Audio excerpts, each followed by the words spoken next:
juróom-ñetti waxtu jot na ci guddi mbaa xam ngeen ni couvre-feu bi tàmbali na.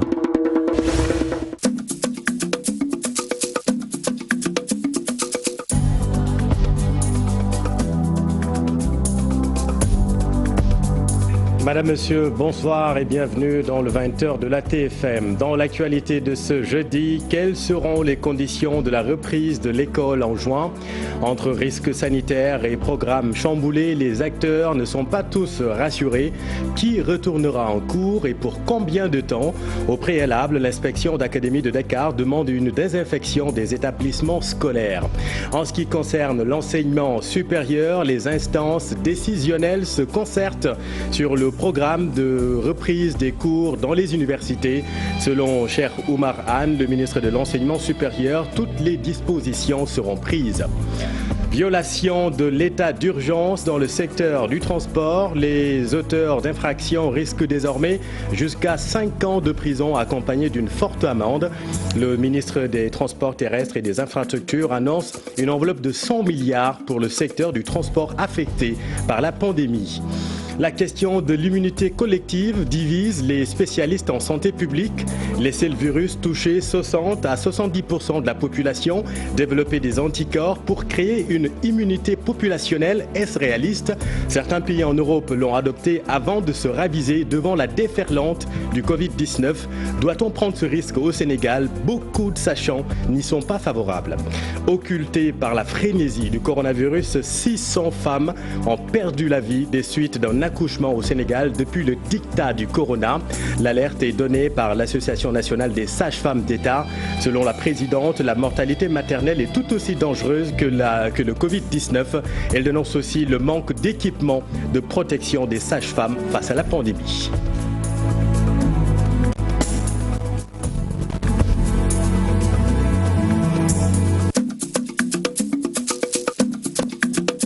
Mais d'abord, l'école sénégalaise, les instances académiques de l'enseignement supérieur concoctent déjà le programme de reprise des cours et travaux dirigés. Selon Cheikh Oumar Anne, toutes les dispositions seront optimales d'ici la date indiquée par le Conseil des ministres. En ce qui concerne l'enseignement supérieur, le gouvernement a demandé aux instances académiques des universités de travailler à ce que la reprise se fasse à partir du 2 et de façon progressive jusqu'au 14. Parce que il relève de la compétence des instances académiques de prendre des décisions sur le déroulement des cours. Le gouvernement payant, apportant sa contribution et demandant à ce que les choses se fassent au regard de la situation nationale. Mais ce qu'il faut retenir, c'est que déjà, les instances académiques s'étaient déjà mobilisés et travaillé sur un programme de reprise du présentiel, mais même en attendant le présentiel, ils sont en train de réfléchir sur la mise à disposition, et beaucoup de choses ont été faites, sur la mise à disposition en ligne des cours et des TD. Certains établissements, on est allé même jusqu'à proposer des enseignements en ligne. Mais ça relève exclusivement de la compétence des instances académiques. Nous constatons et nous voyons à ce qu'un équilibre soit trouvé et qu'aucun étudiant ne soit laissé en rade, quel que soit le dispositif qui sera mis en place. Retour à l'école entre le 2 et le 14 juin pour les classes d'examen et l'enseignement supérieur. Néanmoins, le flou demeure. Quid des classes intermédiaires? Dans tous les cas, l'inspection d'Académie de Dakar et des acteurs de l'éducation plaident pour une désinfection au préalable des établissements, mais aussi pour des conditions de reprise sans fausse note liées à un risque sanitaire. Pape Faraning et Amadouba. La date de reprise des cours fixée le 2 juin pour les élèves en classe d'examen. Les acteurs de l'éducation que nous avons rencontrés adhèrent à cette décision du Conseil des ministres qui va dépendre de la situation épidémiologique. Donc aujourd'hui qu'il a décidé qu'il nous faut aller vers une reprise des enseignements, nous supposons que ça s'est fait sur la base justement de l'éclairage des autorités médicales. Et par conséquent, nous en tant que pédagogues, en tant qu'acteurs de l'éducation, nous devons commencer à prendre les devants pour que le mois qui nous sépare de cette reprise puisse être mis à profit au maximum pour faire face à certains préalables. Vous savez très bien que nous ne pouvons pas faire venir tous nos élèves. Ce sera progressif. Et c'est normal que les autorités priorisent les classes d'examen. Et ça nous permettra de respecter les gestes barrières, la distanciation. Pour éviter la propagation du Covid-19, des mesures sanitaires drastiques doivent être prises au préalable. Si cela s'avère le 2 juin, qu'on puisse avoir les conditions nécessaires de reprise, je pense qu'il faudrait aussi des préalables en mettant en place un dispositif de lavage de mains, des désinfectants et autres. Et donc, il le faut. Et puis aussi, le service d'hygiène, désinfecter toutes les écoles. Mais aussi tenir compte de la situation de chaque région et impliquer les académies. Nous pensons aussi que si nous devons les réussir, il faudrait qu'on donne du sens à l'académisation. Aujourd'hui, nous avons des réalités différentes. Le président a donné des instructions globales.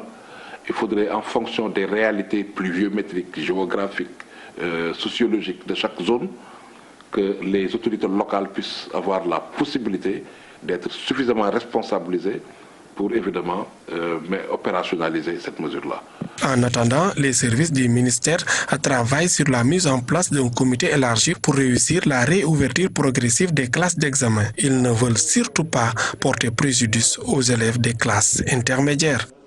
Oui, Pafara, les syndicalistes approuvent cette nouvelle programmation sans aucune visibilité sur l'avenir. Ils espèrent un rapide retour à la normale afin de sauver l'année scolaire. Ces enseignants appellent tout de même à une large concertation sur le sujet. Aminata Mbarisso. Dans la nouvelle programmation, les classes d'examen sont mises en priorité. À la date du 2 juin, les élèves de ces classes devraient reprendre le chemin de l'école. Les dates qui sont prises ne peuvent être que des dates provisoires. Et nous l'espérons très vivement en bon croyant d'ici le 2 juin, si la situation s'estompe ou qu'elle s'arrête définitivement, il n'y a pas de raison qu'on ne reprenne pas les enseignements apprentissages bien avant le 2 juin. Nous prenons acte en tant qu'organisation syndicale et attendons naturellement qu'on nous convoque pour discuter sur les modalités pratiques de cette reprise qui, semble-t-elle, va se faire en 2 phases. Une reprise pour les classes d'examen et une autre reprise pour les autres classes. Une nouvelle date après 2 reports, des concertations préalables avec tous les acteurs, le souhait du secrétaire général du CELS authentique. Nous disons au gouvernement attention, car il ne faudrait pas tomber dans ce mimétisme-là par rapport à d'autres systèmes éducatifs ailleurs, sans tenir compte de nos propres réalités qui sont là, des réalités cruelles, en termes de classes pléthoriques, en termes d'organisation inadaptée. Et également, nous disons, nous, que dans un système, les cours sont à égale dignité, les classes sont à égale dignité. Donc, par conséquent, aussi bien que les enfants de CI que les enfants de CM2, nous pensons que les classes sont à égale importance. C'est pourquoi vivement cette rencontre-là, pour qu'on puisse en réalité définir les modalités. Mais nous n'accepterons pas que des jeunes Sénégalais, au nom des examens, soient lésés. L'école sénégalaise n'a pas été épargnée par le Covid-19. Les salles de classe sont fermées depuis le 16 mars. Une union autour de l'essentiel pourrait aider à limiter les dégâts. Je crois que l'heure n'est pas à la polémique sur quoi que ce soit. L'heure est autour d'une solidarité nationale pour lutter contre le Covid-19.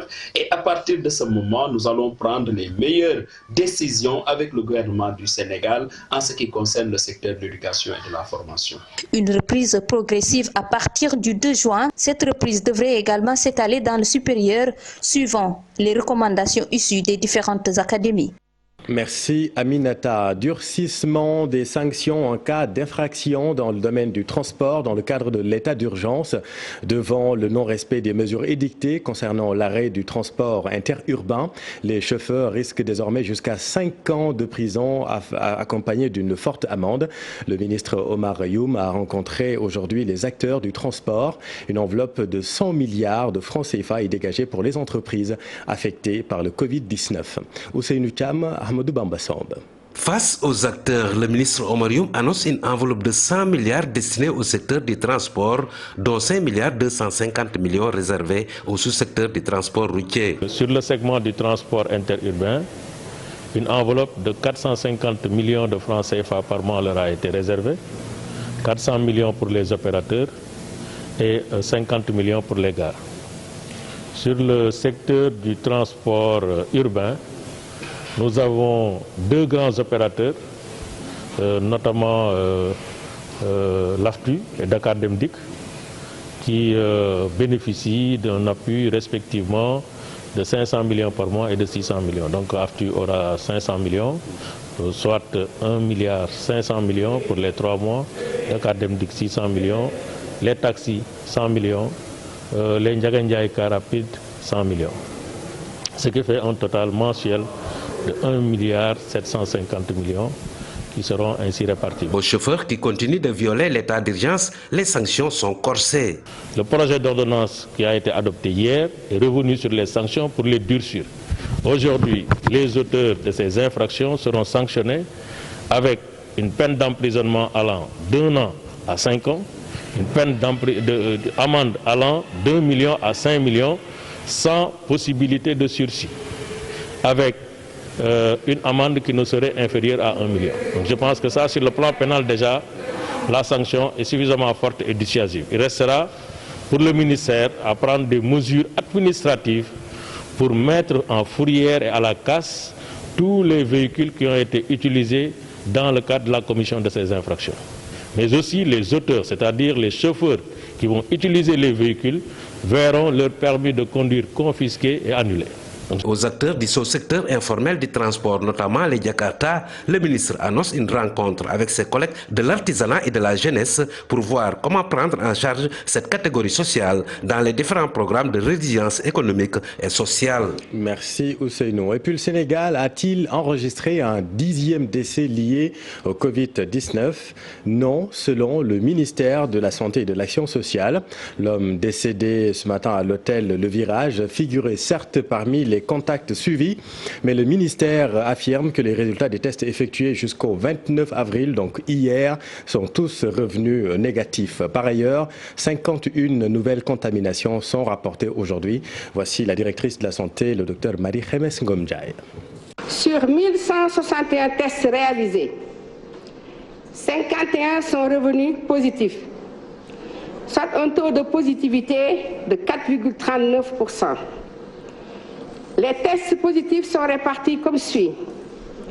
40 contacts suivis par nos services. 11 cas issus de la transmission communautaire répartis entre Mbao 1, Maris 1, Touba 8 et Mbacké 1. 19 patients hospitalisés ont été contrôlés négatifs et déclarés guéris.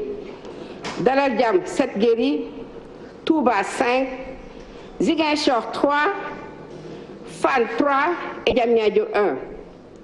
2 cas graves sont pris en charge dans les services de réanimation de l'hôpital de Fann et de l'hôpital principal. L'état de santé des autres patients hospitalisés est stable. À ce jour, 933 cas ont été déclarés positifs, dont 334 guéris, 9 décédés, 1 évacué et donc 589 sous traitement. Et retenez que les choses se compliquent à Sédhiou. La région enregistre 9 nouveaux cas, ce qui fait un total de 34 cas contacts positifs dans le village de Makonomba. Plusieurs prélèvements ont été effectués au district sanitaire de Sédhiou ce jeudi. Miser sur l'immunité populationnelle au risque de voir le système hospitalier débordé par l'afflux de malades, est-ce réaliste? La question est agitée par le docteur Moussa Thior. Selon lui, plutôt que de semer la panique, que les autorités sanitaires devaient laisser le virus circuler en misant sur l'immunité de groupe. Une démarche à contre-courant écartée sans réserve par d'autres spécialistes en question en santé publique. Mohamed Samb et Youssou Baro. Ce n'est pas le moment de laisser le virus circuler. L'expert en santé publique, Cheikh Mohamedou Mbakelo, est catégorique et balaye d'un revers de main la proposition du docteur Pape Moussa Thior, qui, dans un entretien accordé à l'Observateur, a encore plaidé pour une immunité collective. C'est un virus qu'on ne maîtrise pas. On ne connaît pas encore le virus. Si on connaissait le virus, il n'y a pas de problème. Mais on ne connaît pas le virus. Comment, en ne connaissant pas le virus, on va laisser les populations à eux-mêmes parce que l'État a le devoir de protéger ses citoyens. Comment on va laisser, en disant, on va laisser tout le monde y aller, on va laisser le virus circuler, et le nombre de malades qu'on aura, comment on va les prendre en charge? Justement, c'est parce qu'on sait que nos structures ne peuvent pas prendre en charge lorsque les cas seront nombreux. Je le dis très fort, que le fait de laisser le virus circuler et de se laisser les populations à l'évacuation, ce n'est pas le moment.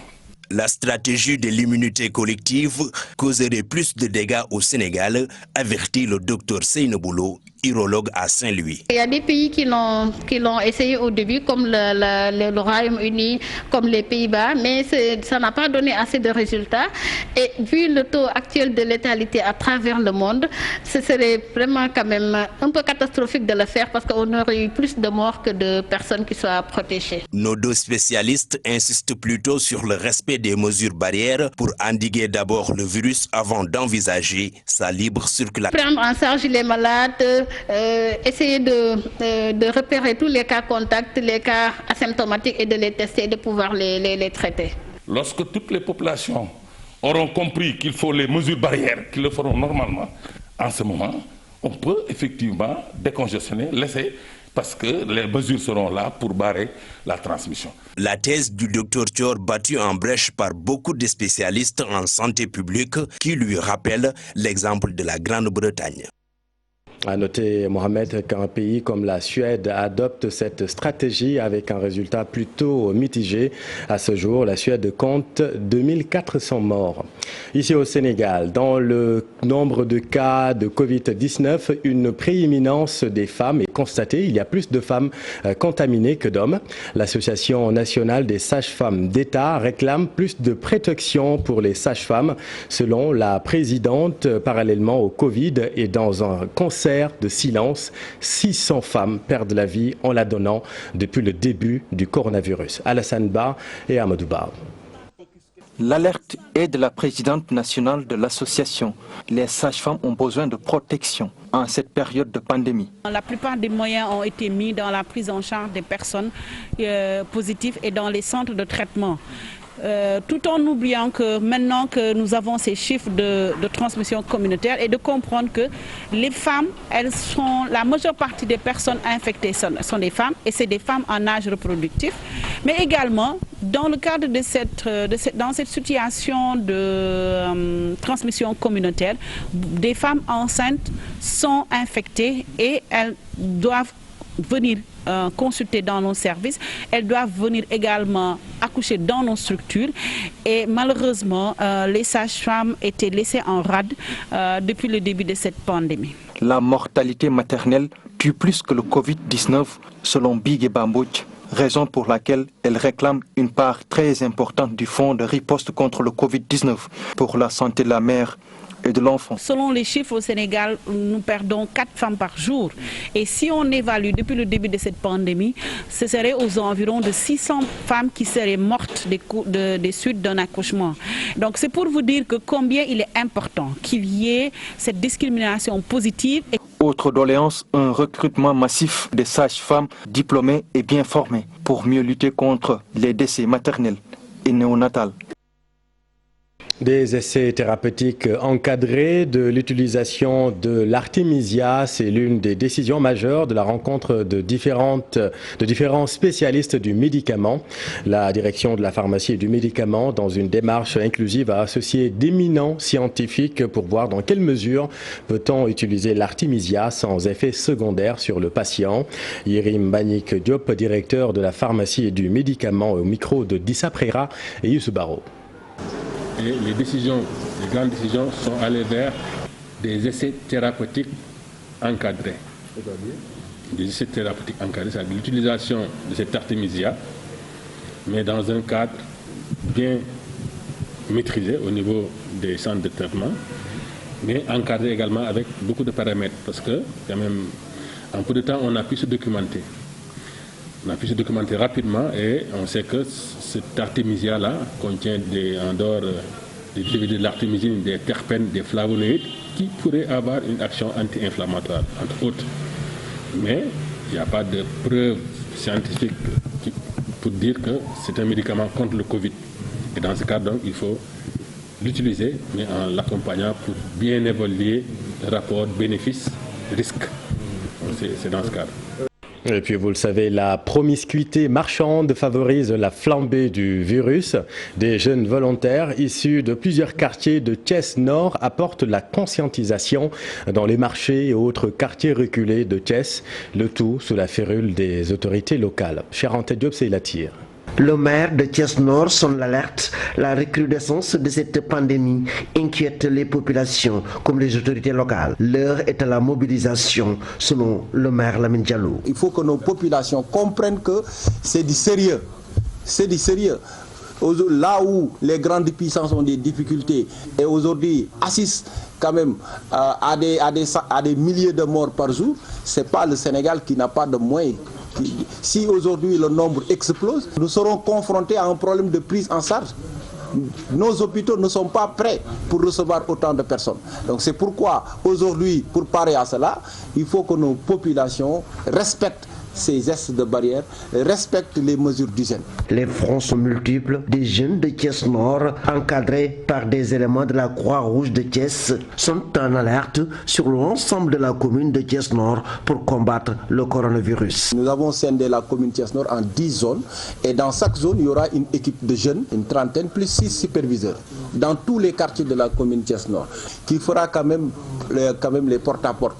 Nous avons pensé qu'aujourd'hui, vu la recrudescence de cette pandémie, il va falloir insister davantage sur la sensibilisation. Gants, masques, thermoflash, rien de tous ces intrants n'est disponible pour l'instant dans les structures sanitaires de la commune de Thiès Nord. Le maire promet d'équiper tous les postes de santé de sa commune dans les prochains jours. Merci Cheranta. La région de Kaolack passe de 2 à 5 cas positifs au corona en l'espace d'une semaine. Sur la centaine de sujets contacts suivis en rapport avec les 2 premiers cas positifs de la région, 3 sont revenus donc positifs et une centaine de contacts mis en quarantaine dans les hôtels là-bas à Kaolack. Suivons le point de situation avec le médecin-chef Dr Aïssatou Baridiouf. À ce jour, 2 districts sont concernés par l'épidémie dans la région de Kaolack. Il s'agit du district de Nioro et du district de Kaolack. Et au total, la région compte à ce jour 5 cas positifs au total, dont 2 cas communautaires qui ont été transférés à Dakar pour leur prise en charge et 3 patients positifs parmi les contacts de ces cas-là qui sont pris en charge au niveau du centre de traitement des épidémies de l'hôpital régional de Kaolack depuis hier, donc qui a démarré la prise en charge. Alors, un certain nombre d'actions ont été posées par le comité régional de gestion des épidémies. Il s'agit d'abord du recensement et du confinement des sujets qui ont été en contact avec les cas positifs dans les 2 districts. Deuxièmement, la décontamination des domiciles, mais également des lieux de travail de ces personnes-là. Le prélèvement de tous les cas contacts dont le nombre s'élève à 107 personnes au total. Note de cette édition à Saint-Louis, les consommateurs dénoncent une légère inflation sur des prix de centaines de certains produits alimentaires, mais aussi et surtout une hausse incompréhensible du prix du gel hydroalcoolique et des masques malgré l'encadrement du ministère du Commerce. On voit tout cela avec Ousseynou Diop et Habib Sek. Avec la pandémie du Covid-19 et la restriction des déplacements, les prix des denrées alimentaires, des masques, des gels hydroalcooliques et même du transport sont revus à la hausse. Dans la région nord, les associations de consommateurs dénoncent cet état de fait. Je pense que donc, nous déplorons beaucoup la hausse de certains prix. Le Sénégal est dans une situation très compliquée, alors il faut que l'État soutienne davantage les populations. Les commerçants ont augmenté tous les prix des gels hydroalcooliques, des denrées alimentaires, des masques et même le prix du transport connaît une hausse. Et cela est difficile pour les populations. Pour l'association Prévention des consommateurs de Saint-Louis, l'État doit réorganiser la vente de ces produits très prisés en cette période de Ramadan. C'est également l'avis de l'Union nationale des consommateurs du Sénégal. Au niveau de la loi économique, on constate qu'actuellement, dans les marchés, la demande est supérieure à l'offre. Donc il faut une réorganisation du système pour pouvoir aider les populations, surtout avec le Ramadan. C'est très habituel au Sénégal. Certains commerçants profitent de ces genres de situations pour augmenter le prix de certains produits. Mais il faut que cela s'arrête car la solidarité est nécessaire dans de pareils moments. En cette période de pandémie du coronavirus, beaucoup de produits sont en hausse dans les marchés, une situation déplorée par les consommateurs de Saint-Louis. Selon eux, les populations n'ont pas les moyens de supporter la cherté de ces produits très prisés en cette période de Ramadan. Merci Ousseynou, c'est la fin de cette édition, merci de l'avoir suivi. Dans un instant, les 5 minutes de Sas Papan, suivi de célébrités et religion, et un peu plus tard, votre rendez-vous quartier général. Excellente suite des programmes sur TFM.